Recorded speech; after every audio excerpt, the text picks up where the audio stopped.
খালেদা জিয়া বাংলাদেশের গণতান্ত্রিক সংগ্রামের এক অনুপ্রেরণা বলল ড কামাল হোসেন।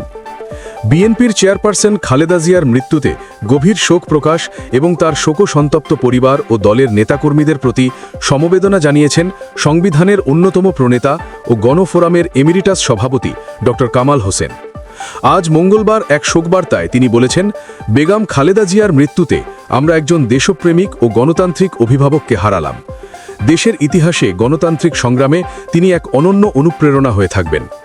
শোকবার্তায় ড কামাল হোসেন আরও বলেন, বেগম খালেদা জিয়া এক দুঃসময় দলের হাল ধরেন এবং তার সুযোগ্য নেতৃত্বে বিএনপি ঐক্যবদ্ধ ও জনগণের আস্থা অর্জন করতে সক্ষম হয়।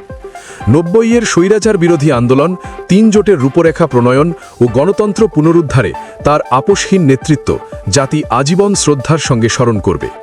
দেশে সংসদীয় শাসন ব্যবস্থা প্রতিষ্ঠা, গণতান্ত্রিক আন্দোলনে বহুবার কারাবরণ ও অন্যায়ের সঙ্গে আপোষ না করার যে উজ্জ্বল দৃষ্টান্ত তিনি স্থাপন করে গেছেন, তা আগামী প্রজন্মের জন্য অনুকরণীয় হয়ে থাকবে।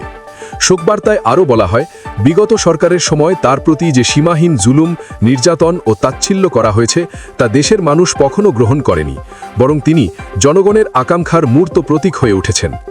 শোকবার্তায় ড কামাল হোসেন খালেদা জিয়ার আত্মার মাগফিরাত কামনা করেন এবং তার পরিবারকে ধৈর্য ধারণ ও দেশবাসীর কাছে দোয়া প্রার্থনা করেন।